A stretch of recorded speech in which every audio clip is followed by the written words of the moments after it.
আমি যদি এখন বলি আপনাদের তেল ছাড়া মাটন রান্না করব, আমি নিশ্চিত আপনারা ভিডিওটা কেউ দেখবেন না, কারণ তেল ছাড়া মাটন হতে পারে সত্যি ভাবা যায় না। এটা ফার্স্ট টাইম আমার হাজব্যান্ড আমাকে খাইয়েছিল, ভীষণ ভালো লেগেছিল, মানে আমি খুব নাক ছিটকিয়ে খেয়েছিলাম। কিন্তু খাবার পরে ভাবলাম যে যদি এরকম রান্না হয় সত্যি সত্যি, তাহলে সত্যি আর অন্য কোনো রান্নার দরকার পড়বে না, মনে হবে এটাই খাই। প্রথমে আমি গরম জল করে নিয়েছি, গরম জলটা ফুটবে কিন্তু একদম, সেই জলে আমি মাটনটাকে দিয়ে দিয়েছি। তার সাথে শুকনো লঙ্কা 4-5টা মতন কেটে দিয়ে দিয়েছি, আর দিয়েছি কাঁচা লঙ্কা কুচি, আর দিয়েছি রেড চিলি পাউডার, যেটা কাশ্মীরি রেড চিলি পাউডার, সেটা দিয়ে দিয়েছি।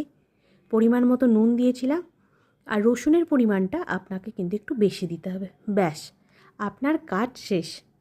এরপরে ভালো করে নাড়িয়ে চাড়িয়ে নিয়ে এই যে ঢাকাটা দিলাম, ঢাকাটা মাঝে মাঝে খুলবো, নাড়বো আর ঢাকা দিয়ে দেবো।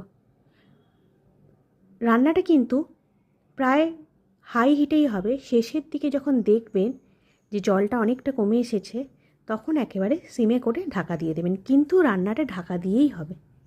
আপনারা দেখতেই থাকবেন, আমি শুধুমাত্র ঢাকনাটা তুলছি, একটু করে নাড়াচ্ছি আর ঢাকা দিয়ে দিচ্ছি। এই হলো কাজ আপনার। বিশ্বাস করুন, এতটা দুর্দান্ত খেতে, আপনি গরম গরম ভাতের সাথে খান, রুটির সাথে খান বা পরোটার সাথে খান, সত্যি বলছি এই রান্নাটার কোনো রকম তুলনা হবে না। তেল ছাড়া মাটন যদি খেতে চান, অবশ্যই কিন্তু এই রেসিপিটা ট্রাই করবেন।